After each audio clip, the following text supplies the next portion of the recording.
We have previously explored reports concerning the spirits of those who have passed on, but this week we will be examining a phenomenon which is even more bewildering. Instances in which friends and relatives have received what should have otherwise been an impossible phone call from the dead.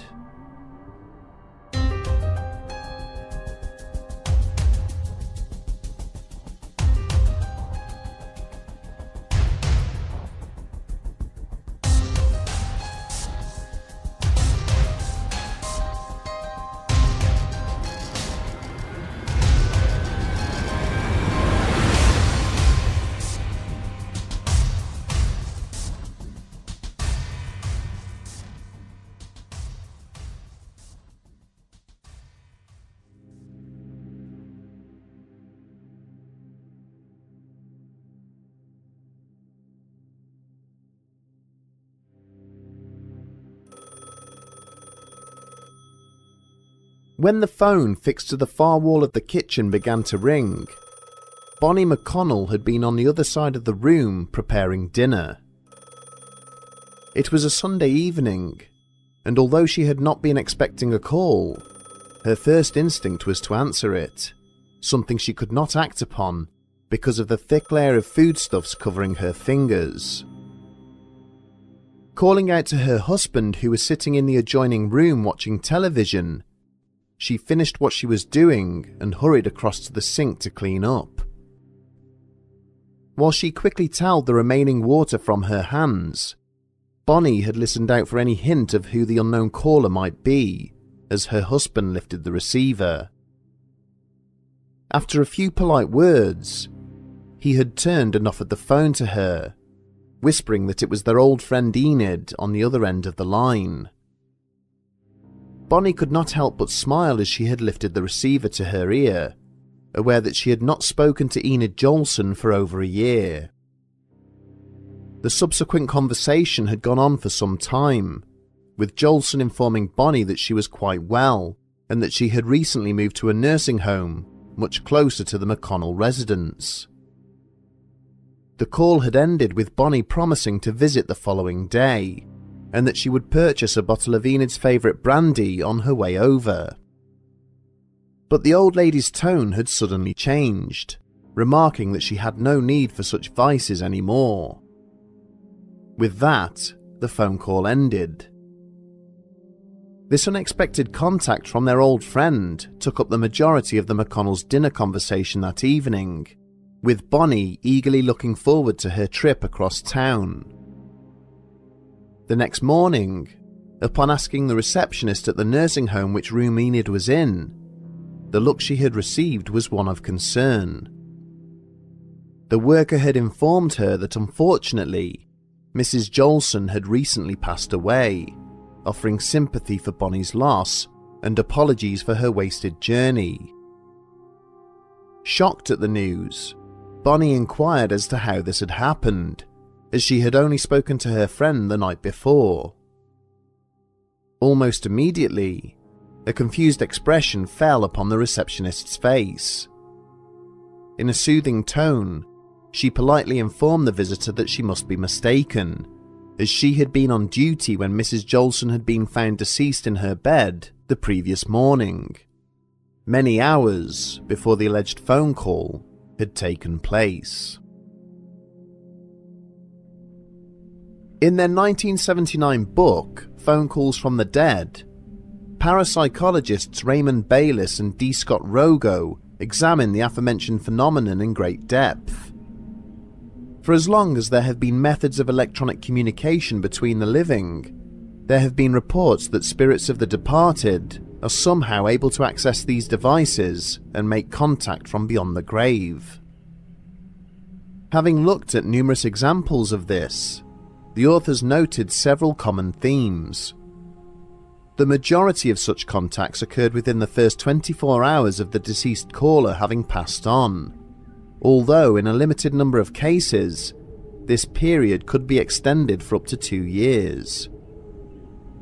A significant number of the callers seemed to be almost confused or disorientated for the duration of the call, discussing subjects which were either cryptic or irrelevant with the recipient. quite often, the witnesses involved reported that the quality of the line was very poor, with the words being spoken difficult to distinguish because of static or white noise. In addition, it was common for the voice of the speaker to be described as muffled or metallic, sometimes sounding as if they were standing some distance from the handset.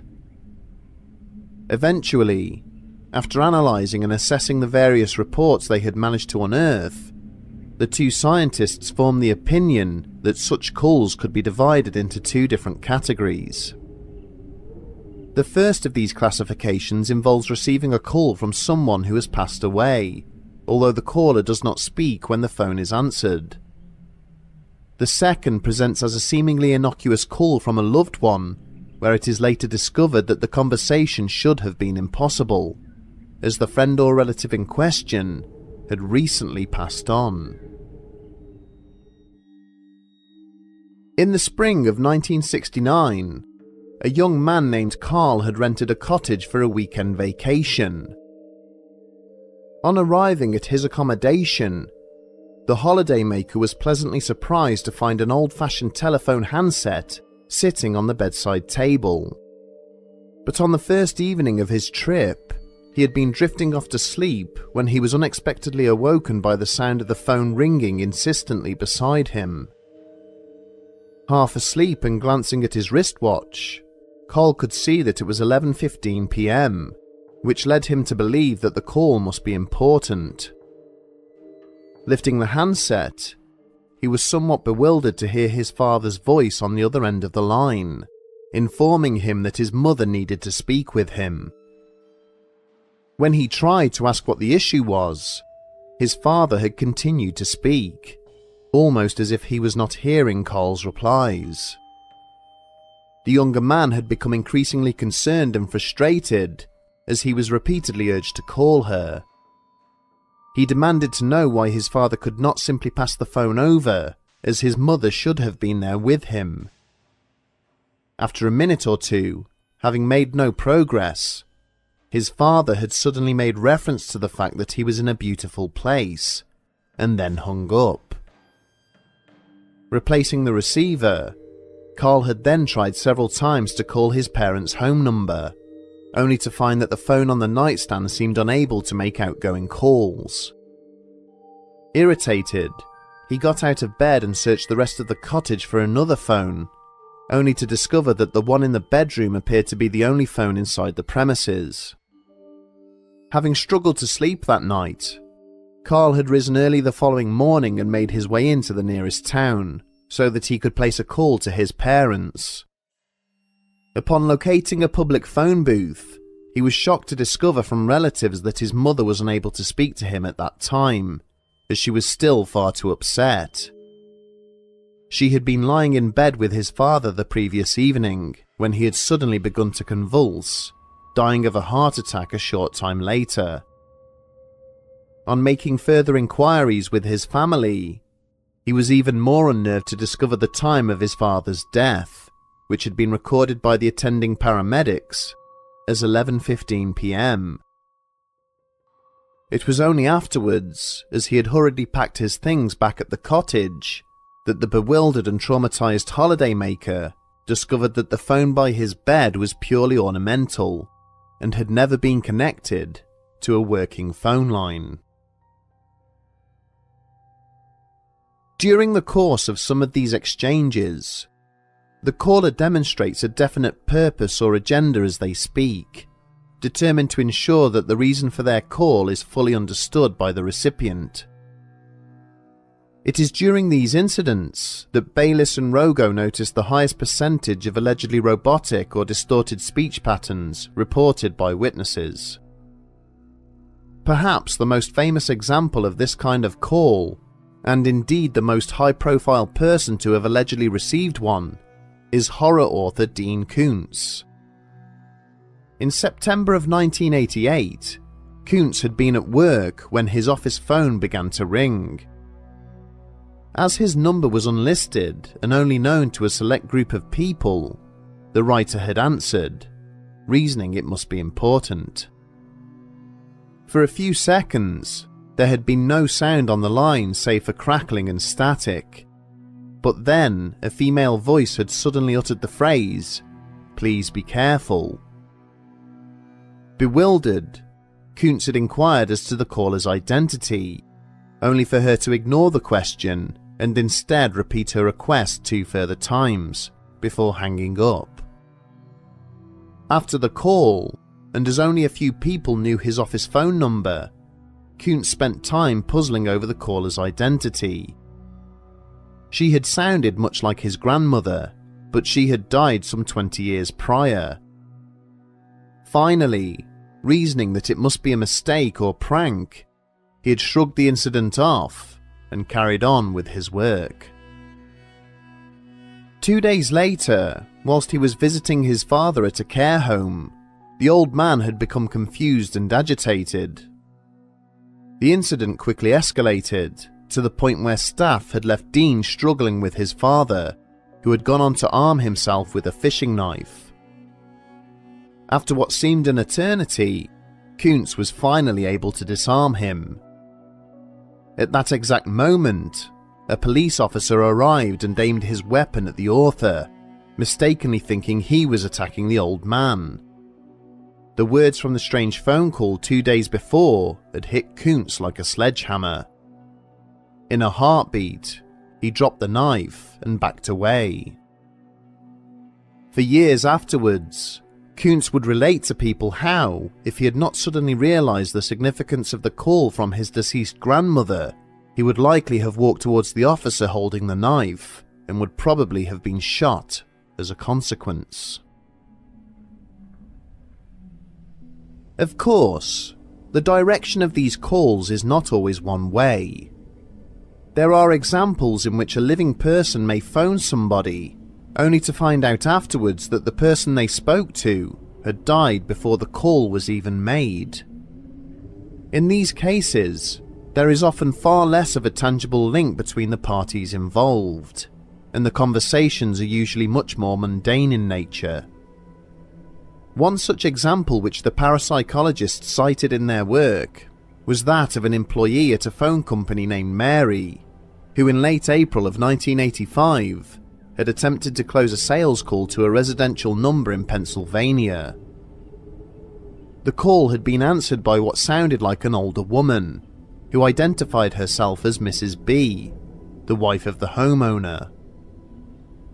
Mary immediately began to recite her tried and tested sales script, inquiring who the family's current telecoms provider was, and gently increasing the pressure when she was subsequently informed it was AT&T. For a time, the saleswoman sensed that she may be close to successfully closing on a new contract. But then, just prior to the end of the call, Mrs. B had somewhat relented, stating that her husband was a lifelong and loyal AT&T customer and would not want to change providers. On inquiring if she could speak with him, Mary was told that he was unavailable at that time. He had recently retired and was always out fishing. Having noted down that the couple were unhappy with what they were being charged by their existing provider, Mary then agreed a time to phone back and ended the call. The following evening, she rang the couple at the prearranged time and was relieved that on this occasion, it was a male voice that answered. However, upon identifying herself, the conversation quickly became uncomfortable, with the man stating that he did not appreciate cold callers trying to sell him things he had no interest in buying. Used to being rebuffed by reluctant customers, Mary had apologised for the intrusion and stated that there must be some misunderstanding, as she had spoken to the man's wife the day before and that they had agreed on an appropriate time to call back.